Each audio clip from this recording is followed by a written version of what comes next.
All right, hello and welcome, everyone. I'm Sandra Smith, along with Judge Janine Pirro, Jessica Tarlov, Jesse Waters, and Greg Gutfeld. It is 5 o'clock in New York City, and this is The Five.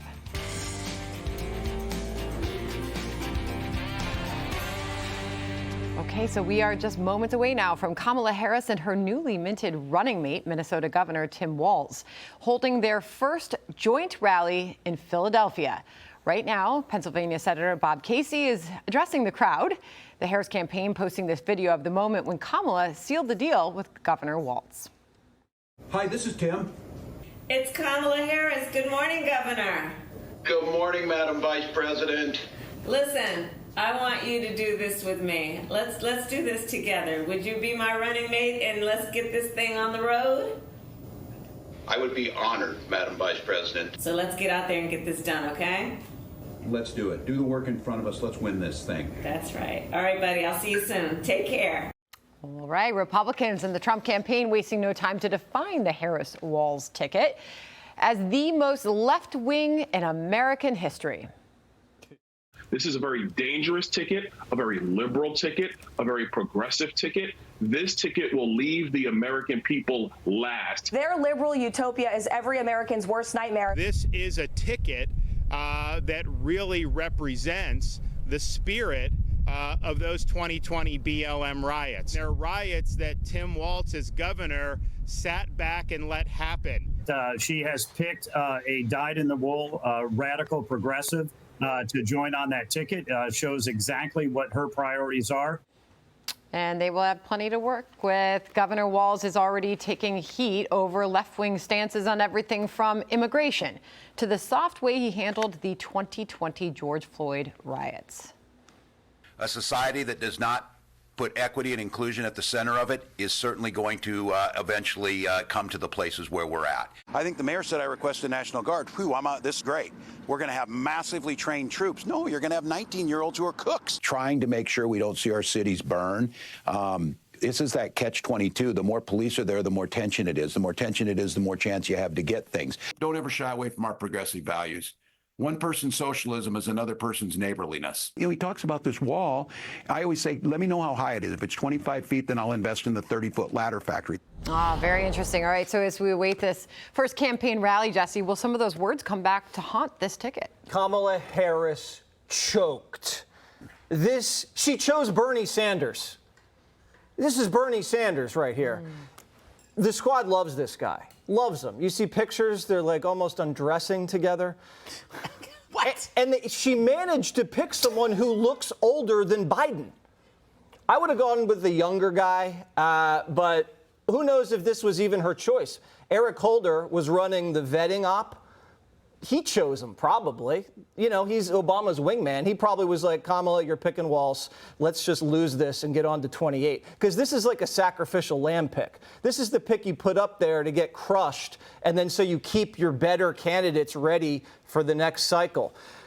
It's also a trick pick, because this guy's not Minnesota nice. He's Minnesota nuts. Yeah. They keep saying this guy's, this Midwestern white value. Come on, this guy's a lunatic. Sanctuary cities, driver's license for illegals, sanctuary cities for sex changes for children. And if you don't want the sex change for your kid, then the state will come take your kid away from you. This guy put tampons in boys' bathrooms. 4th grade boys' bathrooms, tampons. He wants CRT taught. He was all about toppling the Columbus statue. This guy changed the flag of this state to look more like Somalia. What is wrong with this guy? In COVID, he had a snitch line so your neighbors could rat you out if you broke his lockdown rules. This man is out of his mind. He actually went and joined the army, and then right before they deployed to Iraq, quit. And all his unit is like, whoa, bro, where'd you go? They can't stand this guy. I've never seen this guy ever try to get out of a DUI. He said he was deaf from being in the Army. And then he blew a .12. I didn't know that. And Jessica, I have to ask, why did he honeymoon in China? What? He's been to China 30 times. That's strange. Ooh. Oh, I find that there with Hunter Biden? suspicious. Okay. Someone should look into it. Okay. Do you care to answer that question? Well, we obviously got different research today. Okay. Jesse's side and my side. You just didn't get yours. Oh, no, I got mine. I got plenty of mine. So here's the question, Jessica. To Jesse's point, apparently the Trump campaign is rather pleased with this pick. They think it'll be easier to beat them. Yeah, they're definitely projecting that. I saw J.D. Vance this morning in front of a huge Kamala sign where you couldn't even read the chaos. So everything is going really well for that side of the aisle. And they were going to act like this no matter who the pick was. And they weren't going to come out and say, oh, we're really scared of Josh Shapiro. But there was a clear line. If you need Pennsylvania to win, Josh Shapiro made a lot of sense for that. He has a 61% favorability. He's a great speaker. He's definitely a lot more moderate. But Politico's reporting that the teams just didn't mesh as well, that Kamala and Josh Shapiro did not have nearly as a good sit down as she did with Governor Walz, and that Governor Walz brings a lot of experience that she wanted on the ticket, not only his time in Congress, where he was, I think, the 7th most conservative Democrat in the House, someone who is a gun owner, someone who does have those Midwestern values, but his executive experience in Minnesota. And I've seen, and Jesse just radiated some of them, the attacks on him as a socialist. I don't know what kind of socialist runs the number 6 best state in America for big business. Target is there for a reason. 3M is there for a reason. United Healthcare is there for a reason. General Mills is there for a reason. And the kinds of things that he has gotten passed are exactly the kinds of things that Kamala Harris wants to talk about. Things like paid sick leave, $2.3 billion into public schools. He did a huge infrastructure bill. Was this your top pick? Yeah, actually it was. In the last couple of days, I was honestly happy with all 4 finalists. And if it had been Andy Beshear, Mark Kelly, Tim Walz, or Josh Shapiro, I would have been happy. But what you're going to see is the right trying to define him as Jesse did. But you're going to see that side-by-side picture of Tim Walz after he signed free school breakfast and free lunch. And someone like Sarah Huckabee Sanders, who is a star in the Republican Party, got a prime speaking spot at the RNC, signing a bill to allow kids under 16 to be able to work. That is the contrast here. A guy who wants to put food in kids' bellies and someone who wants kids to be able to work. And he's the real deal. He is what J.D. Vance wishes that he were. And so you're questioning whether or not he's a socialist, and we just played a clip. One person's socialism is another person's neighborliness, were his own words. I don't think people know what the definition of socialism is. Okay, first of all, I think that this pick reveals who she is, because we don't know who she is. She's pro, she's against, and we don't know who he is. Something like, America has no idea who this guy is. We've only got how many days before the election, and we're going to spend all this time talking about he is, he isn't, he is, he isn't. It's almost like she doubled down on someone like her. In other words, we don't know who he is, just like Trump doubled down on someone like he is. But the truth is that this guy, Tim Walz, was Bernie Sanders' choice. AOC's dancing. And Rashida, let me finish. AOC is dancing. Rashida Tlaib is dancing. All of the progressives, the squad, Jamal Bowman is dancing.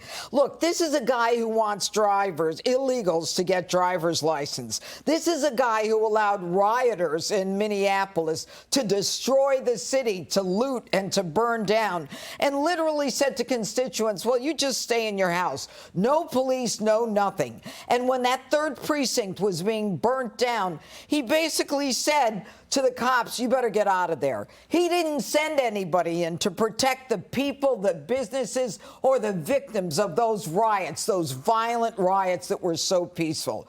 So the fact that he is the pick, and she turned against a guy who brings her a swing state, Josh Shapiro. He's got a 61% approval rating. 6 out of 10 people support him.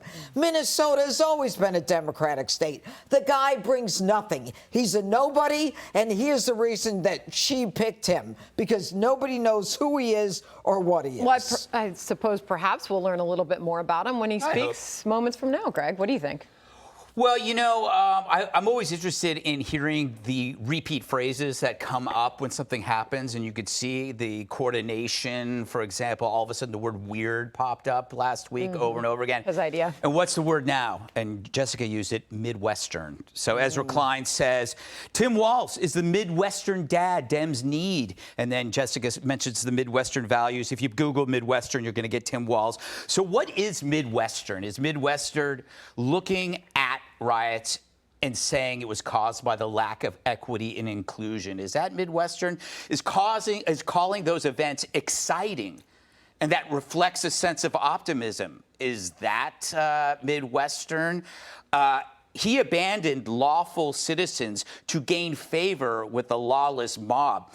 By stereotyping the riots as an activity of an oppressed group, he destigmatized criminal activity. Right. This is a huge thing. And essentially, he gave criminals more rights at the very worst time. He made them special and possessing of more rights than the victims that had to endure that. As for the, the National Guardsmen, when he said to, they shouldn't come here because they're just 19-year-old cooks. Well, at least the only thing they're burning are food, as opposed to the 19-year-olds burning down an Arby's. I think this is a match made in heaven, or hell. You have Walz and Harris, they're the, he defended the burning of his cities. She helped bail out the arsonists. They're the woke Bonnie and Clyde. They're the left's Laurel and Hardy. Yeah, it actually makes perfect sense. Meanwhile, and I have to return to this idea of giving special rights to a group. Every victim during that period of time, black, white, Asian, old, in that state, was a unique person. They weren't a group. Therefore, they weren't conferred special rights. Right. And so the cowardice of Walz and Harris had them bow to the individual criminals because they were seen under the group of the oppressed. Meanwhile, individual victims became subservient to the special rights of the people that were preying upon them. That's the thing. It's only one thing. It's only one thing. All those other things you mentioned are disgusting. He is a snitch. That's gross. He's a male Karen with power and a potbelly. But you know what? That defense of what went on post-George Floyd, that everybody needs to know who that is. By the way, we're the same age. And you look she's great. the same age as him. Yeah, who is? Kamala. He's 6 months older. So, Jesse, as we do anticipate the governor of Pennsylvania to step out here shortly, we'll dip in and listen for that for just a moment.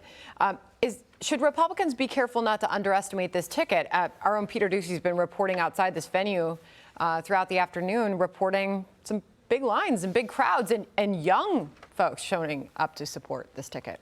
No one's taking anything for granted. And we have Johnny at the rally, and he's already talked to hundreds of them. And they said they already would have voted for Biden anyway. These are not new voters that Kamala is bringing to the table. These are Democrats who are just a little bit more excited. That's it. All right. And so the thing about Walz is he's just another Trojan horse. All these people that keep running, it's just to trick the voter. Whether it's Biden, they covered up, whether it's Harris, they hide, whether it's him, that the media is never going to ask any questions about. It's just what they do because the Democratic Party has gone so far to the left. It's that way. Tampons for kids. For what? Boys? Toppling statues. Craziness. And if you're going to run and win as a Democrat, you have to be kind of normal.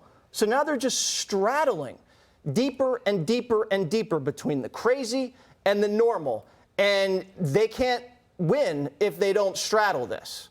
Because if they say you guys are nuts, their whole coalition collapses. And just so it's just funny to watch them because it's all a cover-up. And if the media exposes it and kind of opens that tent, what you see inside that radical left tent is just repulsive to polite society.